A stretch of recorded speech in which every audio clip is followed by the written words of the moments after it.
Assalamualaikum warahmatullahi wabarakatuh. Salam sejahtera untuk kita semua. Yang terhormat Ketua Yayasan Teknologi Pilar Bangsa, Bapak Muhammad Ajis Firmansyah, SPD SH. Yang terhormat Kepala Sekolah SMP Teknologi Pilar Bangsa Sepatan, Bapak Katmari SPD. Dan yang terhormat siswa-siswi calon peserta didik baru SMP Teknologi Pilar Bangsa Sepatan beserta Bapak dan Ibu wali murid sekalian. Puji syukur kehadirat Allah atas limpahan sehat baik jasmani maupun rohani, sehingga kita semua bisa mengikuti kegiatan masa pengenalan lingkungan sekolah atau MPLS di pagi hari ini walaupun secara daring. Salawat serta salam tidak lupa juga kita sampaikan kepada Nabi Muhammad Sallallahu Alaihi Wasallam. Semoga kita semua mendapatkan syafaatnya di yaumul akhir nanti. Amin, amin, ya rabbal alamin. Pada kesempatan kali ini, izinkanlah saya untuk memperkenalkan diri. Nama saya adalah Yoshiranto SPD dan saya mengajar mata pelajaran bahasa Jepang, di mana bahasa Jepang ini adalah mata pelajaran muatan lokal. Di kegiatan masa pengenalan lingkungan sekolah atau MPLS ini, saya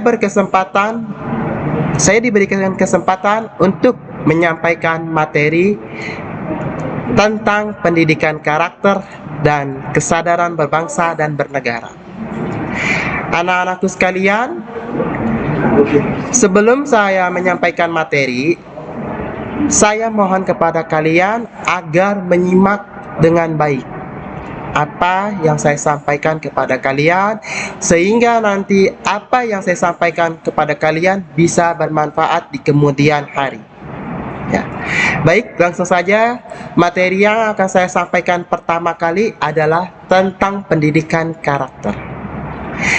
Sebelumnya telah dijelaskan dalam pasal 1 Undang-Undang Sistem Pendidikan Nasional atau dikenal dengan UU Sistiknas tahun 2003 bahwa tujuan pendidikan nasional adalah membentuk potensi peserta didik agar memiliki kecerdasan, kepribadian, akhlak mulia, serta pembentukan karakter, sehingga nantinya akan lahir generasi bangsa yang tumbuh berkembang dengan karakter yang bernafas pada nilai-nilai luhur bangsa dan agama.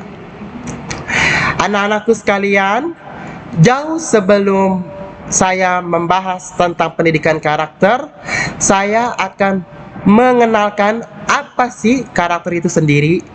Ya. Jadi definisi karakter itu adalah cara berpikir atau berperilaku tiap individu yang menjadi ciri khas individu itu sendiri untuk hidup dan bekerja sama di lingkungannya, baik lingkungan keluarga, lingkungan masyarakat, maupun lingkungan negara. Nah, fungsi dari karakter itu sendiri adalah membentuk individu yang mampu membuat suatu keputusan dan mempertanggungjawabkan apa yang telah dia putuskan sebelumnya. Ada beberapa para ahli yang mencetuskan tentang pendidikan karakter. Beberapa di antaranya adalah Likona, ya, Suryanto, Kertajaya, dan bahkan Kamus Psikologi itu sendiri. Secara sederhananya, pendidikan karakter itu sendiri merupakan pendidikan budi pekerti plus. Apa itu maksudnya? Jadi pendidikan karakter itu adalah pendidikan yang melibatkan pengetahuan atau knowledge berdasarkan nalar, kemudian berdasarkan perasaan atau feeling, berdasarkan hati dan nurani, dan terakhir melibatkan tindakan atau action. Perlu diketahui ada 9 pilar karakter yang berasal nilai-nilai luhur yang bersifat universal. Yang pertama yaitu karakter cinta Tuhan dan sesama ciptaannya.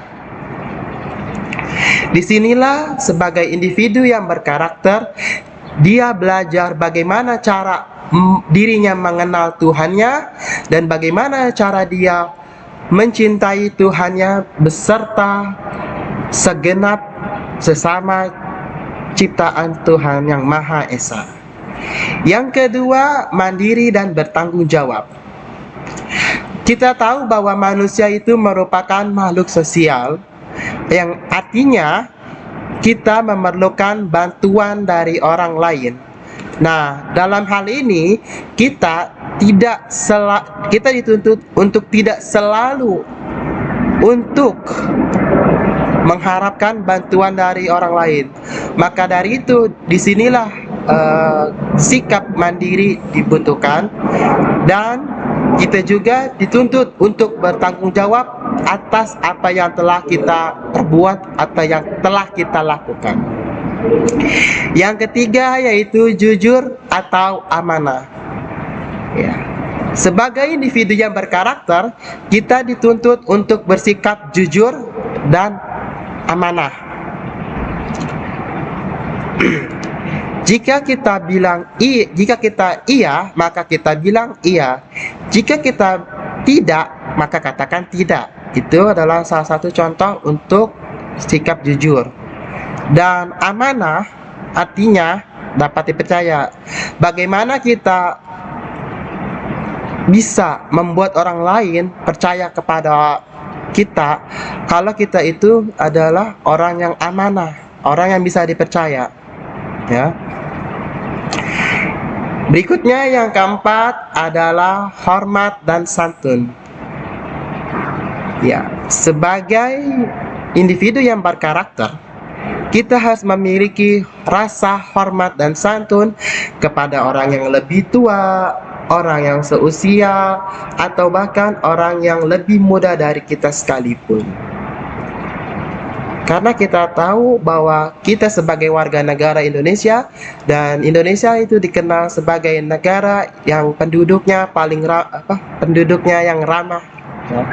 Semua negara di dunia sudah mengakui bahwa Indonesia adalah negara dengan penduduknya yang ramah. Berikutnya adalah dermawan, suka menolong, dan kerjasama. Sudah kita ketahui bahwa dermawan itu adalah sikap yang suka membantu, suka memberi. Perlu kita ketahui, memberi itu tidak hanya memberi dengan uang atau harta saja, tetapi juga bisa dengan dukungan, ya. Apalagi dalam suasana seperti pandemi COVID-19, kita harus bisa memberi dukungan terhadap satu sama lain. Agar apa? Agar kita bisa sama-sama melewati ujian pandemi COVID-19 ini. Sikap tolong-menolong dan kerjasama juga sangat diperlukan di era pandemi seperti ini. Ya, contohnya apa? Kalau misalkan di rumah kita punya alat penyemprotan disinfektan dan kita juga sudah punya alat dan bahannya, ya udah kita buat dan kita semprotkan di rumah-rumah kita dan serta rumah-rumah sekitar lingkungan kita. Nah, seperti itu contohnya. Dan kita juga harus kerjasama untuk menerapkan protokol kesehatan dan tidak keluar rumah untuk hal-hal yang kurang begitu penting sampai-sampai sampai-sampai nanti menimbulkan kerumunan. Berikutnya yaitu percaya diri dan pekerja keras. Sering sekali kita sebagai manusia merasa kurang percaya diri. Ya, terutama kurang percaya diri terhadap penampilan fisik kita sendiri. Padahal Allah Subhanahu wa taala telah berfirman dalam Quran surat At-Tin ayat 4 yang artinya, sesungguhnya Allah telah menciptakan manusia dalam sebaik-baik bentuk. Namun entah mengapa diri kita sendiri masih kurang percaya diri terhadap diri kita sendiri, sehingga kita juga nantinya menjadi kurang percaya diri bahwa kita bisa berhasil melewati atau melakukan sesuatu. Nah, disinilah kita harus bisa memiliki rasa kepercayaan diri kita terhadap diri kita sendiri, baik penampilan maupun kepercayaan diri terhadap bahwa kita mampu bisa melewati segalanya. Yang ketujuh yaitu kepemimpinan dan keadilan. Pada hakikatnya, semua manusia itu adalah pemimpin. Mengapa saya katakan hal seperti itu? Karena manusia sudah bisa dikatakan pemimpin untuk dirinya sendiri. Ya. Kok bisa? Ya bisa. Seseorang bisa dikatakan pemimpin untuk dirinya sendiri apabila dia bisa menahan egonya. Ya. Apalagi di era pandemi COVID-19 ini, kita kan dihimbau untuk berdiam diri di rumah kalau kegiatan yang akan kita lakukan di luar rumah itu bersifat kurang penting. Ya. Sama, saya juga sebenarnya punya ego untuk keluar rumah, untuk berkumpul dengan teman-teman saya, tapi saya harus bisa menahan diri untuk tidak keluar rumah hanya untuk hal-hal yang kurang penting. Ya, supaya apa? Supaya kita semua bisa membantu untuk mencegah penularan virus COVID-19 yang kian hari semakin melonjak drastis, entah karena apa itu penyebabnya. Maka dari itu, kita harus bisa menahan diri untuk berdiam diri di rumah.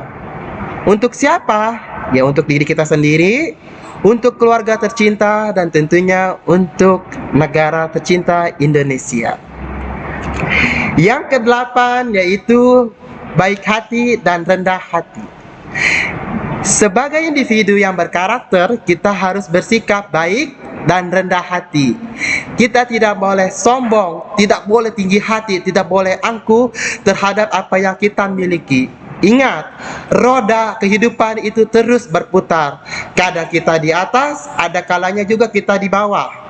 Ya, apa yang kita miliki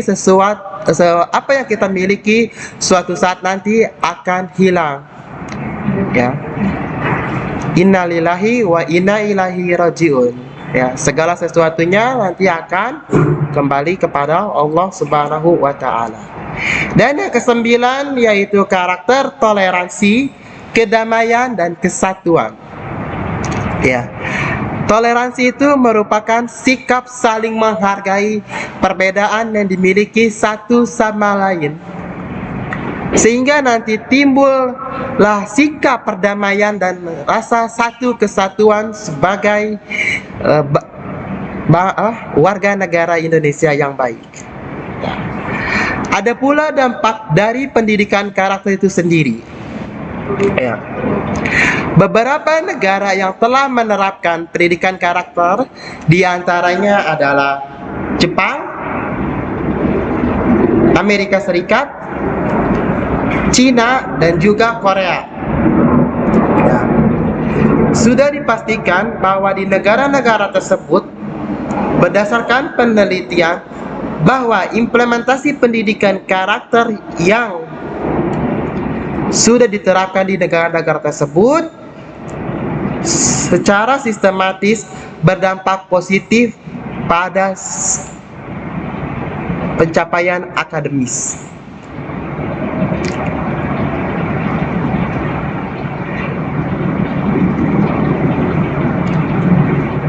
Secara sosialisasi, seiring sosialisasi yang relevan tentang pendidikan karakter itu sendiri, semoga tiap-tiap sekolah di Indonesia bisa menerapkan pendidikan karakter agar sistem pendidikan Indonesia bisa menjadi jauh lebih baik dari sistem pendidikan yang sebelumnya. Nah, itu dia penjelasan saya tentang pendidikan karakter. Berikutnya saya akan menjelaskan materi tentang kesadaran berbangsa dan bernegara. Maksudnya apa sih kesadaran berbangsa dan bernegara? Nah, salah satu contoh kesadaran berbangsa dan bernegara itu adalah kesadaran bela negara. Ya. Seperti yang tertuang dalam Undang-Undang Dasar tahun 1945 dalam pasal 27 ayat 3 yang bunyinya setiap warga negara berhak dan wajib ikut serta dalam upaya pembelaan negara, dan juga tertuang dalam pasal 30 ayat 1 yang mengatakan tiap-tiap warga negara berhak dan wajib ikut dalam usaha pertahanan dan keamanan negara. Nah, apa sih bela negara itu sendiri? Bela negara itu merupakan bentuk upaya kita untuk mempertahankan negara kita dari ancaman yang dapat mengganggu kelangsungan hidup bermasyarakat yang berdasarkan atas cinta tanah air. Untuk saat ini, apa sih yang sekiranya mengganggu kita? Ya, yang tak lain tak bukan adalah pandemi virus COVID-19 yang sangat mengganggu kelangsungan hidup bermasyarakat. Ya. Dari awal mula datang virus tersebut ke Indonesia, kita semua merasa terganggu. Semua orang bekerja di rumah atau work from home. Ada juga yang sampai kehilangan pekerjaan karena pemutusan hubungan kontrak kerja atau PHK. Terus kita juga mengajar dilakukan secara daring, ya kayak gitu ya. Itu contoh dari dampak dari corona virus COVID-19 ini sangat berdampak sekali ya, sangat mengganggu kelangsungan hidup kita ya, sebagai masyarakat Indonesia. Nilai-nilai bela negara yang harus kita pahami dalam kehidupan masyarakat berbangsa dan bernegara antara lain yaitu cinta tanah air. Yang pertama yaitu cinta tanah air. Sebagai warga negara Indonesia yang baik, tentunya kita harus cinta terhadap tanah air. Kita harus bangga terhadap negara kita sendiri. Cinta tanah air dapat dilakukan dalam bentuk mencintai kesenian dan kebudayaan yang ada di Indonesia. Apa contohnya? Yaitu seni tari khas daerah, masing-masing daerah di tanah air, cinta terhadap lagu-lagu daerah, terus cinta terhadap makanannya, cinta terhadap tradisi ya. Kita tahu bahwa Indonesia itu kaya sekali dengan tradisi dan kebudayaannya. Nah, tidak ada salahnya kalau kita mempelajarinya dan melestarikannya. Kalau bukan kita, siapa lagi yang melestarikannya? Ya, paham semua? Iya, yang kedua yaitu kesadaran berbangsa dan bernegara.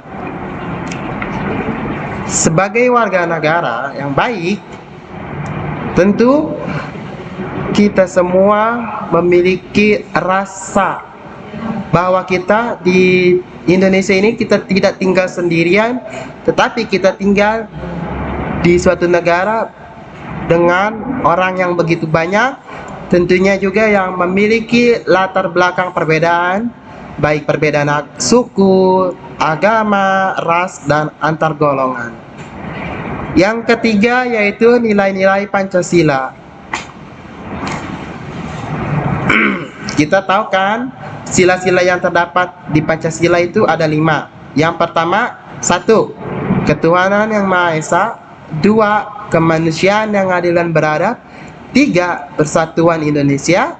4. Kerakyatan dan dipimpin oleh hikmat kebijaksanaan dalam permusyawaratan dan perwakilan. 5. Keadilan sosial bagi seluruh rakyat Indonesia.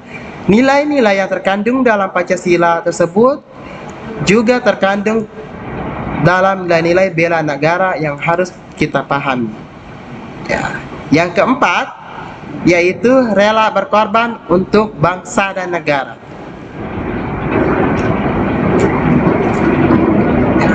Kita sebagai warga negara Indonesia yang baik, kita ini harus bisa bela negara. Untuk siapa? Ya untuk negara kita tercinta, Indonesia.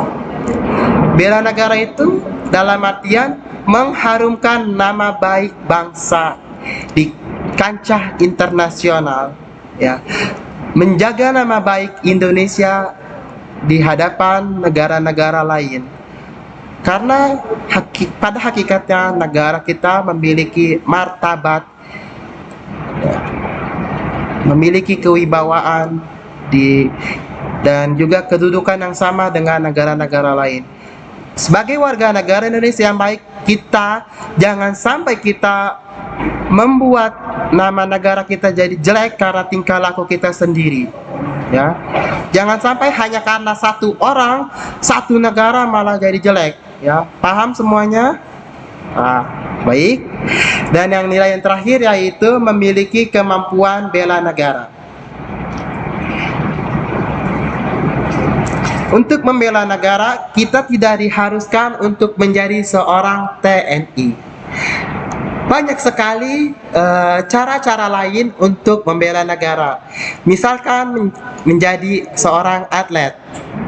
Ya. Menjadi seorang atlet itu sudah termasuk bagian dari bela negara. Bagaimana tidak?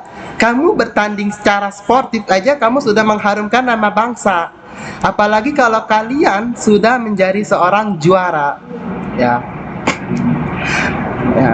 Selain itu juga dengan student exchange atau pertukaran pelajar dengan pelajar di luar Indonesia. Ya. Nah, untuk menjadi atlet ini kalian bisa kembangkan nanti ketika nanti kalian sudah masuk sekolah, kalian kembangkan di ekstrakurikuler yang ada di sekolah kita. Banyak ya. Contohnya itu ada futsal, taekwondo dan lain sebagainya. Mana tahu kalian suatu saat nanti kalian bisa menjadi seorang atlet-atlet di olahraga-olahraga tersebut, mewakili Indonesia bertanding di SEA Games, Asian Games atau bahkan di Olimpiade. Ya, kalian bertanding saja itu sudah membuat negara kita bangga. Apalagi kalau kalian sudah menjadi juara, ya. Karena setiap atlet yang menjadi juara di situ nanti akan diputar, akan dikumandangkan lagu kebangsaan Indonesia. Siapa sih yang tidak bangga bila lagu Indonesia Raya bisa dikumandangkan di negara lain? Tentu, pasti kita semua akan menjadi bangga. Nah, untuk bela negara, kita harus memiliki rasa nasionalisme dan patriotisme. Ya, apa itu? Nah, yang pertama akan saya bahas dulu tentang nasionalisme. Pengertian nasionalisme ini terbagi menjadi dua, dalam arti sempit dan arti luas. Dalam arti sempit, nasionalisme itu adalah rasa cinta terhadap tanah air, namun memandang negara lain itu tidak sebaik negara kita. Nah, bisa dibilang nasionalisme arti sempit ini adalah sikap chauvinisme. Apa itu? Yaitu meninggikan bangsanya sendiri tapi merendahkan bangsa lain. Contohnya seperti apa? Contohnya seperti negara Jerman pada masa kepemimpinan Hitler. Yang kedua, dalam arti luas. Dalam arti luas, nasionalisme itu adalah rasa cinta terhadap tanah air sukunya sendiri tanpa memandang rendah negara lain. Artinya negara kita dan negara lain itu sama-sama memiliki kedudukan yang sama. Ya. Ada 3 hal untuk membina nasionalisme Indonesia. Yang pertama, mengembangkan persamaan suku-suku bangsa penghuni Nusantara.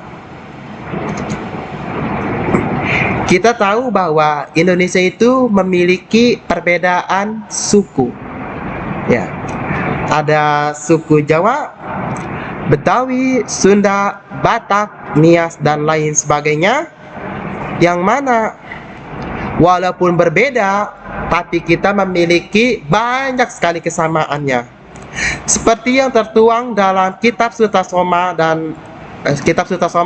karya Empu Tantular, bahwa semboyan negara kita adalah Bhinneka Tunggal Ika. Artinya berbeda-beda tetapi satu tujuan. Ya, apa tujuannya? Salah satu tujuannya adalah mempertahankan kemerdekaan Indonesia. Yang kedua adalah mengembangkan sikap toleransi.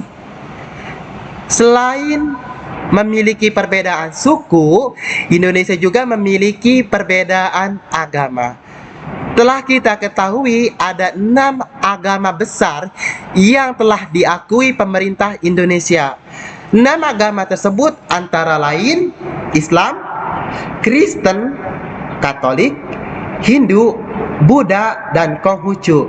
Nah, walaupun berbeda, ya sudah berbeda dan jumlah penganut juga berbeda-beda. Kita jangan sampai memandang mayoritas minoritas. Ya, jangan sampai seperti itu. Tidak ada mayoritas, tidak ada minoritas di negara ini. Semuanya memiliki hak dan kewajiban yang sama sebagai warga negara Indonesia. Contoh toleransi terhadap perbedaan agama adalah membiarkan orang yang beda agama dengan kita untuk merayakan hari raya dan memperingati hari besar keagamaan mereka, dan kita tidak mengganggunya. Ya, kita memperbolehkan saja, itu sudah termasuk contoh toleransi.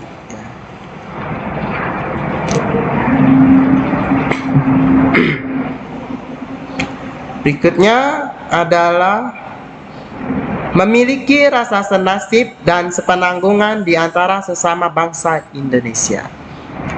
Memiliki rasa senasib itu maksudnya adalah kita sesama warga negara Indonesia berhak kita ini sama-sama memperjuangkan kedaulatan rakyat Indonesia, kedaulatan negara kesatuan Republik Indonesia, serta mempertahankan kemerdekaan Indonesia.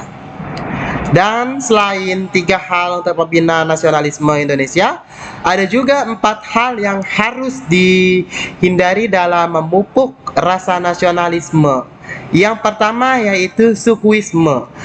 Apa itu sukuisme? Sukuisme itu artinya rasa bangga berlebihan terhadap sukunya sendiri, tetapi menganggap rendah suku orang lain.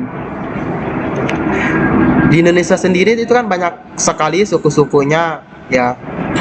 Nah, kita bangga terhadap suku kita, tapi kita malah merendahkan suku orang lain. Nah, itu adalah contoh dari sikap sukuisme. Ya.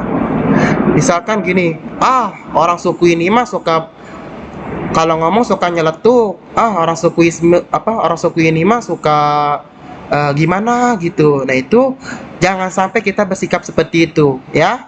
Semua suku di Indonesia itu sama. Yang salah itu bukan sukunya, yang salah itu orangnya.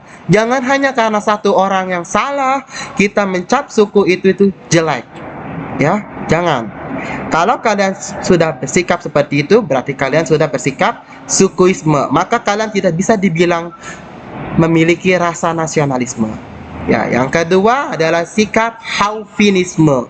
Seperti dijelaskan yang sudah saya jelaskan sebelumnya, Chauvinisme itu artinya bangga terhadap bangsa sendiri tapi memandang rendah bangsa lain. Ya, jangan sampai kita bersifat seperti itu.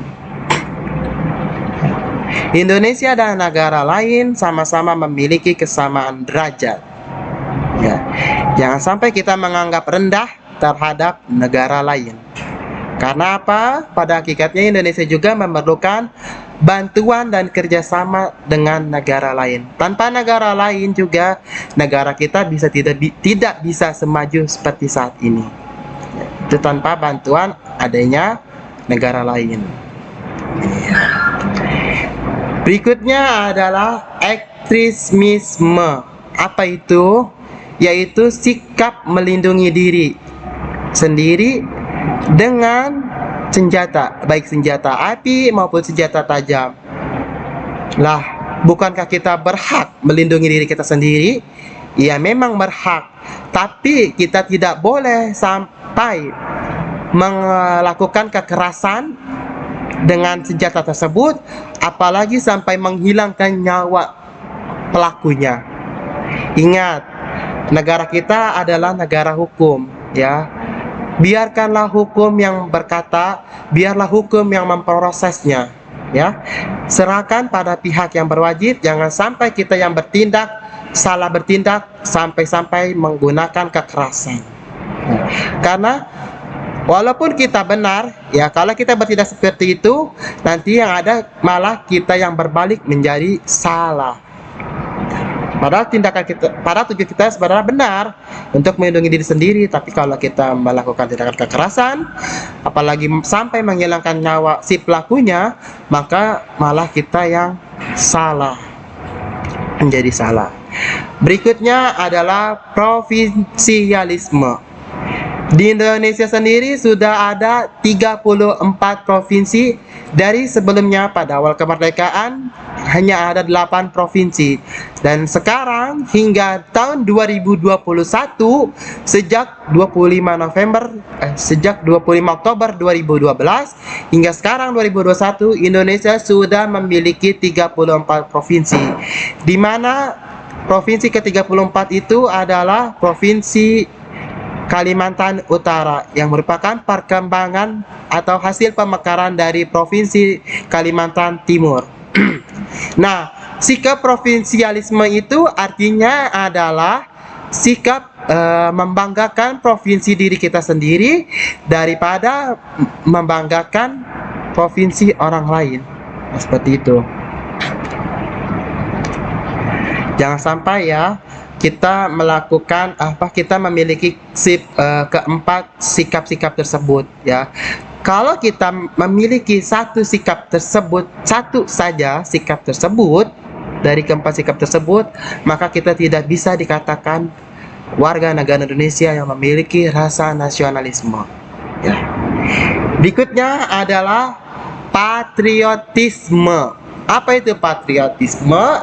Yaitu rasa cinta dan rela berkorban terhadap tanah air.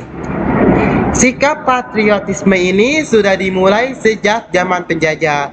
Bagaimana para pahlawan kita itu dulu berjuang dalam melawan penjajah untuk merebut kemerdekaan bangsa Indonesia, ya. Begitu banyak pertumpahan darah, bahkan nyawa. Mereka tidak peduli lagi terhadap nyawa mereka. Yang penting bagi mereka adalah kemerdekaan Indonesia. Nah, tugas kita sebagai warga negara Indonesia, sebagai penerus bangsa Indonesia ini apa? Yaitu kita harus tetap mempertahankan kemerdekaan Indonesia. Dengan cara apa? Dengan cara jangan sampai kita mudah dipecah belah oleh orang luar, ya, orang asing. Ya, jangan sampai kita mudah terprovokasi sehingga kita timbul keributan satu sama lain, timbul rasa kebencian satu sama lain sehingga nanti tidak ada rasa satu kesatuan. Ya. Kalau nanti kita ribut terhadap sesama warga negara Indonesia, yang ada negara kita bisa terpecah belah. Jangan sampai hal tersebut terjadi. Ya. Ciri-ciri patriotisme itu ada 5. Yang pertama, especially sudah tentu, yaitu cinta tanah air. Ya. Cinta tanah air. Ya. Dapat dilakukan dengan mencintai negaranya sendiri, mencintai kebudayaannya, keseniannya, tradisinya, cinta terhadap sesama warga Indonesia, saling menghargai juga, ya. Terus juga menjunjung tinggi nilai bahasa Indonesia, menghargai jasa para pahlawan. Banyak sekali yaitu contoh-contoh dari cinta terhadap tanah air. Yang kedua adalah rela berkorban untuk kepentingan negara dan bangsa. Yang ketiga adalah mempertahankan persatuan dan kesatuan bangsa di atas kepentingan pribadi dan golongan. Yaitu tadi, jangan sampai kita mudah dipecah belah oleh pihak negara manapun, negara lain, ya.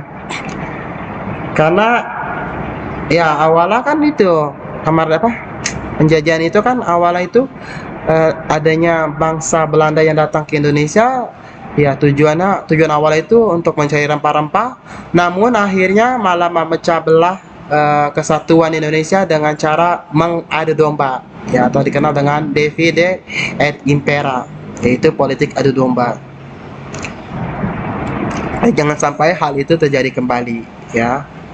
Yang keempat yaitu berjiwa pembaharu, dan yang kelima yaitu tidak kenal menyerah dan putus asa.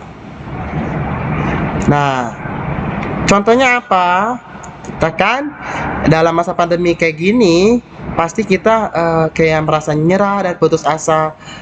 Kok kayak gini ya, kita belajar online, agak jenuh juga, kapan sih? Nah, kita walaupun belajarnya online, bukan berarti kita harus nyerah, ya, bukan harus nyerah. Malah kita harus semangat. Walaupun belajarnya online, ya kita tetap memiliki rasa semangat. Kalau kita menyerah, berarti kita tidak ada rasa patriotismenya. Dan yang terakhir yaitu implementasi sikap patriotisme dalam kehidupan sehari-hari. Yang pertama, dalam kehidupan keluarga. Contohnya seperti apa sih implementasinya? Nah, sebentar lagi kan, ya, kurang lebih sebulan lagi kita akan memperingati hari ulang tahun bentar lagi kita akan memperingati hari ulang tahun Proklamasi Republik Indonesia yang ke-76 tahun. Nah, disitulah kita bisa mengajak orang tua kita, adik-adik kita, ya, keluarga kita yang lain untuk mengibarkan sangsaka merah putih, ya, dimana kita bukan hanya sekedar mengibarkan bendera merah putih, tetapi kita juga di situ kita belajar menghargai kerja keras para pahlawan kita, sehingga bendera kita, bendera kebangsaan kita ini bisa berkibar sampai saat ini, ya. Terus di situ juga ada makna perjuangan mereka, bagaimana mereka memperebutkan kemerdekaan bangsa, ya. Yang kedua yaitu dalam kehidupan sekolah. Contohnya apa? Yaitu dengan mengikuti kegiatan upacara yang dilaksanakan setiap hari Senin, ya, setiap jam 7 pagi sampai jam 7:40 kita ikuti kegiatan upacara bendera merah putih dengan tertib dan penuh dengan kekhidmatan. Yang ketiga, di lingkungan masyarakat, ya. Contohnya yaitu tolong-menolong dan kerjasama terhadap lingkungan sekitar. Dan yang terakhir, di lingkungan dalam kehidupan berbangsa, Nah, nanti kalau kalian sudah berusia 17 tahun, kalian sudah mendapatkan hak pilih. Nah, disitulah kalian gunakan hak pilih kalian. Nah, karena jangan sampai kalian golongan putih, karena nasib negara kita itu ada di tangan kita sendiri, ya. Tangan kita sendiri yang menentukan masa depan negara kita selama 5 tahun ke depan, ya. Nah, itu dia contoh-contoh dari implementasi sikap patriotisme. Baiklah, inilah dia yang bisa saya sampaikan hari ini. Mudah-mudahan bisa bermanfaat dan memotivasi kalian semua sebagai generasi bangsa yang baik. Kelak suatu saat nanti kalian akan menjadi penerus generasi bangsa yang berguna bagi diri sendiri, bagi orang tua, keluarga, bangsa, negara, dan juga agama. Amin, amin, ya robbal alamin. Ya, sampai sini dulu perjumpaan kita hari ini. Lebih dan kurangnya mohon dimaafkan. Wabillahi taufik walhidayah. Wassalamualaikum warahmatullahi wabarakatuh. Sampai jumpa nanti semuanya. Dadah.